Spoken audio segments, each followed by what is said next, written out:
Our next lecture is called Your Health, Your Choice. And because that's really what we're going to talk about. We have many choices that we can make, and these affect what we will be like, what the probability of diseases will be, all of these parameters. Now, we are actually fearfully and wonderfully made. And it is surprising that the human being can take so much abuse and still survive. And the fact that everything is still so normal is really very surprising. What are the risk factors affecting our health? Well, there are some things that you can change and some things that you cannot change.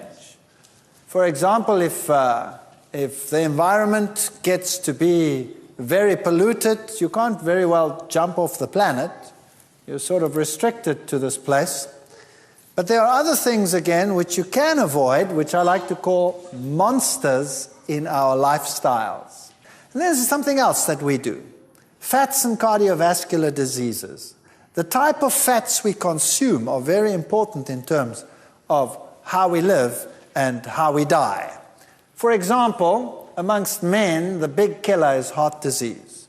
And about 27% of men will die eventually of heart disease. In women, the situation is better, or so they might think. Only 18% of women are less likely to die from a heart disease. But here's the problem. Here's a New Scientist article. Surprise, the truth about women's hearts. If a woman gets a heart attack, she is 72% more likely to die from it than a man. 72% more likely to die from it than a man. Why? Well, the reason is that a woman has these estrogen hormones. And estrogen is what's going to cause the problem. When a woman gets a heart attack, then the heart goes into fibrillation, but not only the heart. The big vessels coming out of the heart, the vessels themselves go into fibrillation. And that's what will give them a far greater risk of dying. A man not having those estrogen levels, the heart goes into fibrillation. If they can shock it back into reality, that's so fine. But at least the vessels don't fibrillate. And if your vessels fibrillate, well, then the blood doesn't go through that either. You cut off the oxygen to the brain, and then you die. So a woman is more likely to die from a heart attack than a man. If you take a typical statistics in the States, for example, then you'll see almost a quarter of the population, I mean, that's horrendous, have some form of cardiovascular disease, like high blood pressure, 50 million, coronary heart disease, 12 million, myocardial infarct, 7 million, angina, 6.2 million, stroke, 4.4 million, rheumatic fever and heart disease, 1.8 million. That's the American Heart Association. That's pretty horrendous. And cholesterol levels are very, very high. 98.1 million American adults have high cholesterol levels. Even young kids, 19 years old, have cholesterol levels of 165 milligrams per deciliter. There's only one nation that keeps up with them, and that's Finland. No other nation. And that's the reason why. That's the diet. That's a very high cholesterol-forming diet. Dairy products are very cholesterogenic. Eggs, meat products, those are the ones. Seafoods are relatively high too. And roe, for example, 300. Salmon is pretty high. Shrimp, all of these products, especially down here in your state, very high cholesterol diets that we see over there. Dairy, one of the very high cholesterol foods, we'll deal with that later. Whereas high-fat foods in the plant kingdom, like avocados, coconuts, they are not cholesterogenic. There is a notion that they will cause high cholesterol, but they don't. They don't cause high cholesterol at all, because the protein associated with it is plant protein.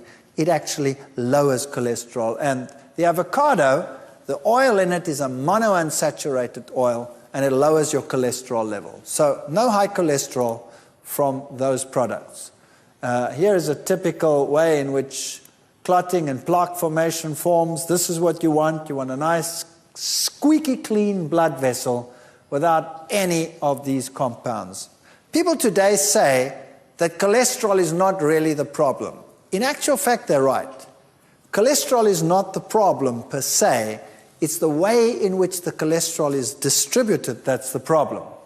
Here's the Framingham heart study, which clearly shows that the more cholesterol, the higher the risk of cardiovascular disease. So yes, the risk is higher, but how the cholesterol is distributed plays a very, very important role.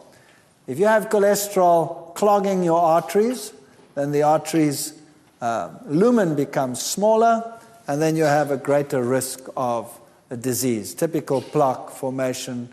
Notice how small the lumen has become. This is a person who has died of a heart attack, and you can see the clogging of the arteries over there.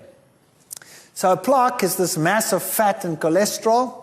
Arteriosclerosis is hardening of the artery. Often calcium deposits come in there because you have such high acid diets that the calcium even deposits in the blood vessels.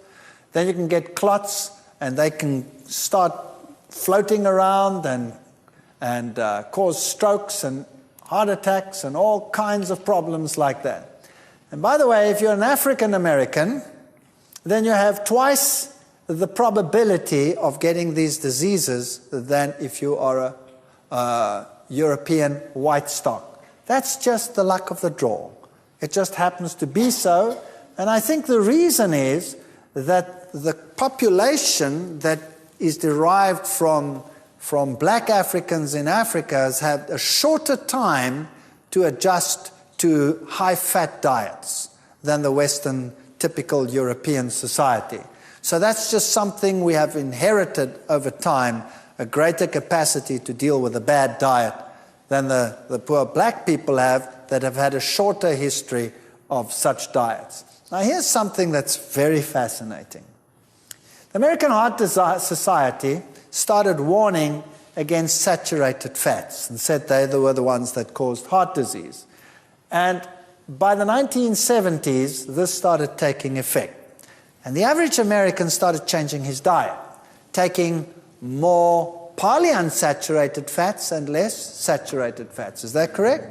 And they told everyone to switch from what to what? From butter to margarine. That's right. And lo and behold, it worked like a bomb. Here's the American figure, and you can see that heart attacks dropped dramatically between 1970 and 1993 when this advertising campaign made the people aware that they had to change their diets. In the UK, you had exactly the same thing. They were a little bit slower in taking off, but their heart attack rates also came down. The Japanese, in general, didn't have that problem to begin with in those years. Didn't have the problem. So, obviously, the problem was the saturated fats. And so, all over the world, advertising campaigns started saying, switch to polyunsaturated fats and prevent heart disease. That was great. But what about fats and cancer? Same time period. While down came heart attacks, in the same time period, up went cancer. Breast cancer soared, prostate cancer soared. Now, what was the problem? What was the problem? World all-sider cancer rates. Hungary, Czechoslovakia, Luxembourg, Denmark, Scotland, Hungary, England, Wales, all the high-fat consuming nations were the ones that showed the high cancer rates. And so in the 80s, they started doing experiments and found that your diet is affected by what you eat, and particularly your fat intake. So the more fat consumed by a nation, the higher the risk of cancer. The Netherlands, for example, was way up there. Denmark, UK, New Zealand, Canada, Switzerland, US, those are the top of the hit parade countries, high fat consuming nations. And they clearly showed that if you fed a rat a carcinogen, that's something that produces cancer, and you feed it a high-fat diet, then it has more cancer than if you feed it a low-fat diet. In fact, twice as much cancer. So obviously, fat caused the cancer. And the types of cancer particularly were breast cancer, colon cancer, rectal cancer, prostate cancer, and pancreas cancer. Those were the cancers that were induced by fat products. Well, breast cancer and prostate cancer, look at the prostate cancer. Switzerland and Norway are top of the hit parade. I'll be dealing with that when we're dealing with dairy products. Breast cancer, England and Wales, Denmark, Scotland, Ireland, and those countries, New Zealand, all the heavy animal fat nations were the ones that were involved there. Colorectal cancer, the same sort of picture, New Zealand at the top, Hungary, Denmark, those are the top cancer countries in the world. Now we're going to look at messing with fat, changing the structure of a fat. What does it mean? Now here's a normal saturated fat. Notice that there are no unsaturated bonds over there. Here's an unsaturated fat, there's a double bond there, a double bond, and a double bond. So this is a polyunsaturated fat. Wherever there is a double bond, the molecule makes a kink like that, like a V, okay? And so the molecule, because it has these kinks, is an open molecule. It's sort of open.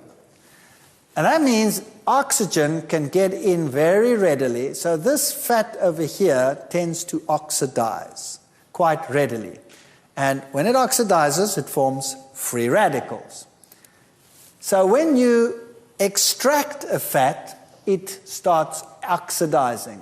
And the more unsaturated it is, the more it forms free radicals. For example, the polyunsaturated fat is unstable, and it causes free radicals over time.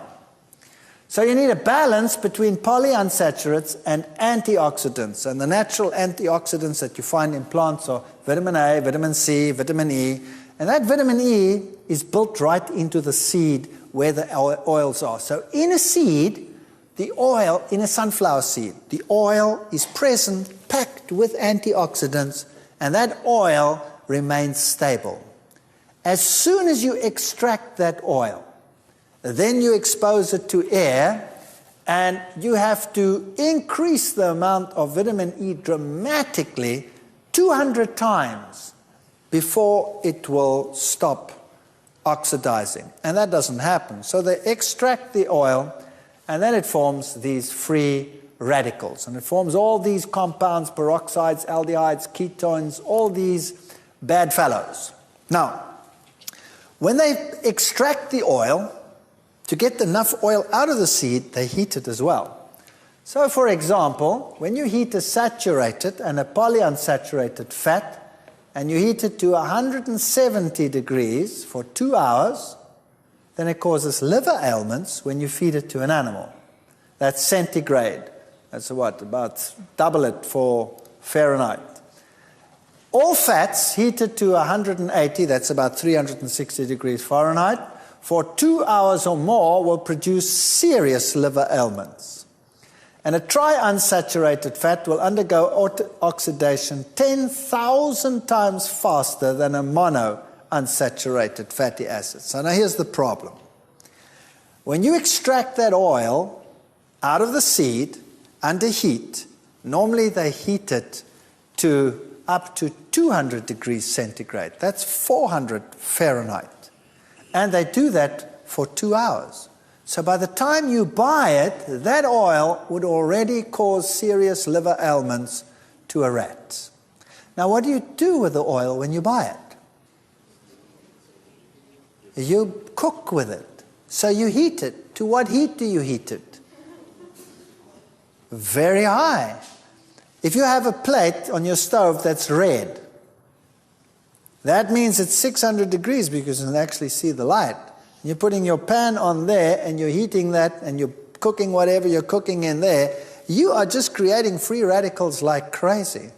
Now, what about the corner fast food store? That has huge vats with boiling oil, and they put the French fries in there and they do their thing. How long does that oil stay heated? Wow, you are actually buying carcinogens. Could I have a packet of carcinogens, please? Large or small, sir? Well, is there a difference in the price? Yes, the more carcinogen you buy, sir, the more expensive it gets. Oh, good. Can I have some, please? Isn't that what we do? All right. So this is bad, bad news. Notice that a triunsaturated fat oxidizes 10,000 times faster than a monounsaturated fat. Now, we know that the saturated fat is not really good. And in fact, animal saturated fat is the very worst of all. You know why? Because it has no antioxidants. Zero. None. So when you take an animal fat and you fry in that, it oxidizes quickly because there are no antioxidants in it. If you take a plant fat, it at least has antioxidants in it. Now, which fat would therefore be the very best fat to take?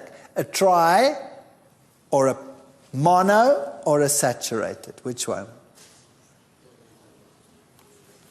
Notice the mono will undergo oxidation 10,000 times slower than a tri. So which is the best fat to take if you're going to use an extracted fat? Mono. No doubt. Mono will be the best one to use. How would you like to have it extracted? Heat extracted or cold pressed? Cold pressed. See, it's all very logical. And you can choose. You can go to the store and you can choose carcinogen or polyunsaturated or monounsaturated heat extracted or monounsaturated cold pressed. It's your choice. Of course, it affects your pocket, but it also affects your health. Which one would you buy? Monounsaturated cold pressed. Which one do you think is the best one on the market? Olive oil. Why? Olive oil has stood the test of time.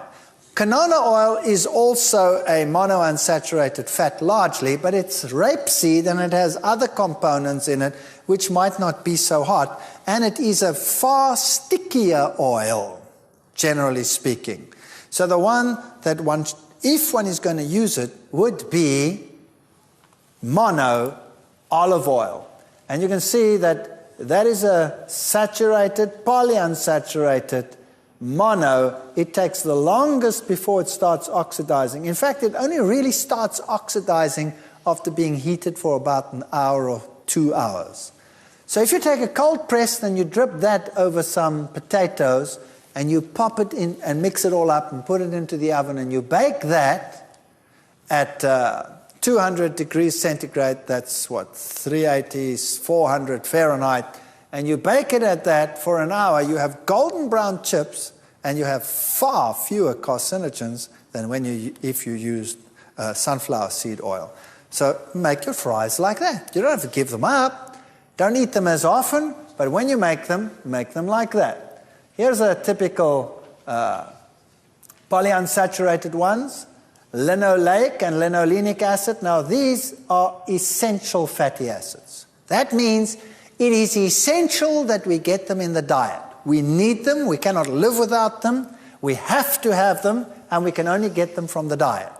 Now what's the best way to get them? Extracted or in whole food? Absolutely, that's the best way to get them. Hydrogenated margarines and oils are another problem that we're facing today. U.S. News report, it is a violation of the law to make any claim that polyunsaturates can prevent or treat heart disease. Very interesting. What's happening here? Oil in margarines will be soya, maize, sunflower, olive, coconut, palm oil. There will be emulsifiers, preservatives, colorings, flavorings. Then you go through a process of removing the gums, neutralization with caustic soda, bleaching, filterizing, and then a process called hydrogenation. Heat and a catalyst and hydrogen. It's filtered, neutralized, bleached, deodorized, etc., and then they make the margarine. All right. Now, oil is a liquid. Plant oils are liquids, and polyunsaturates are liquids more than saturates. So now, normally, all oils naturally are in a form that we call the cis form, which means if you have your double bond, the two sides of the chemical arms are on the same side of the double bond. Now, when you change this fat and you hydrogenate it, you switch the one arm round. So then you have what we call a transform. Now, they are on opposite sides. I always explain it to my students. It's like giving someone a hug. If the two arms are on the same side, you can give him a hug. But it's very hard to give someone a hug when you look like this. It's very hard. So this form is the only form that our body recognizes. We have enzymes for this form, but we don't have enzymes for that form. Now, why do they change the form from this form to that form? The answer is this. That form is a liquid. The cis form is a liquid, and the trans form happens to be a solid. And they know that you do not want to pour your margarine over your bread. You want to smear your margarine over your bread. Does that make sense? And there's one other thing. When it is in this form, in the trans form, the bacteria don't have the enzymes to recognize it either. Which is good for the industry. That means that fat will not go rancid. But you know what? The younger generation doesn't know what rancid is. They don't know. This has gone rancid. When last have you heard that? It doesn't exist anymore. Why not? It doesn't go rancid. Why doesn't it go rancid?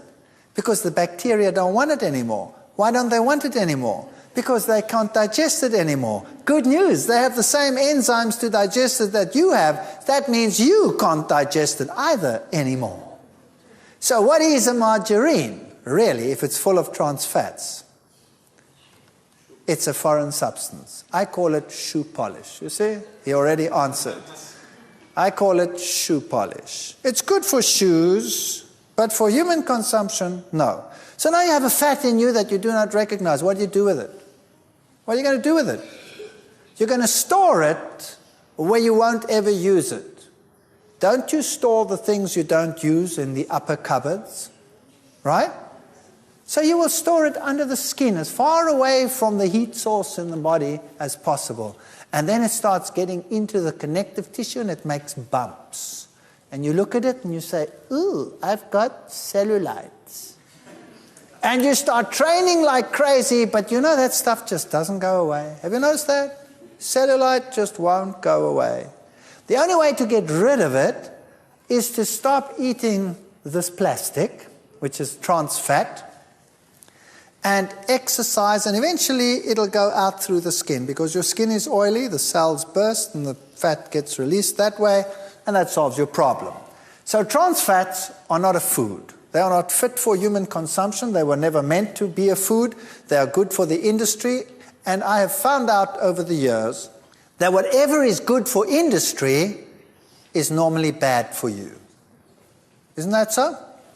All right. Now, unfortunately, they found out that if they add a certain percentage to normal oil, so that it still stays liquid, the bacteria don't like it as much either. So when you buy oils, sunflower seed oils liquid, read on the label, and it says sometimes partially hydrogenated. Have you read that before on the label?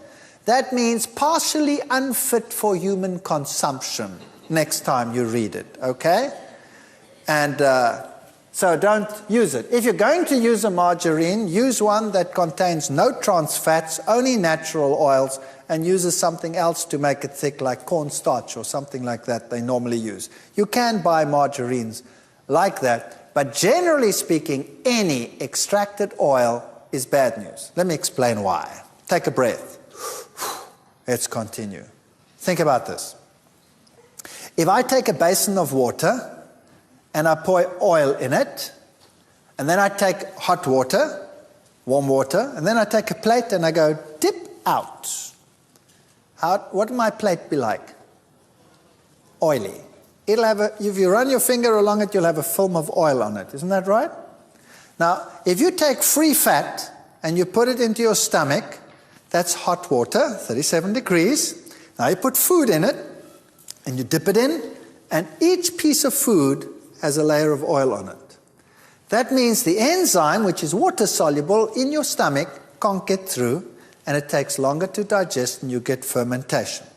When it goes through to the rest of your intestine, you add bile salts, and the fat becomes miscible. It's already there, and the fat goes into the blood here in the top part of your intestines already, and it ends up in your blood, and now your blood has fat in it, and all your blood vessels, consider them plates that you're going dip, dip, dip, dip, dip, dip, dip, dip in the fat.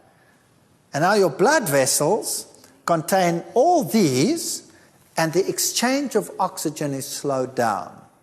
That means you're getting less oxygen to your brain. That is why if you have a fatty meal, very soon thereafter you go, and you fall asleep. Isn't that right? Whereas if you had no free fat in your diet, it would first have to be digested. It would be released as free fat lower in the intestine. It would be absorbed way low down and not go straight into the normal bloodstream. It would first go into the portal system, first go to the liver. The liver would work with it like a factory, take it out and pass clean blood to your heart, and you would never have that. So if you had a whole food diet, you would stay awake. And you come to your class and your students are all asleep. It's a nightmare. It's a nightmare. So, switch to margarine. Women who eat 4 or more teaspoonfuls of margarine a day have a 66% greater risk of heart disease than women who have margarine less than once a month. Now, why is that?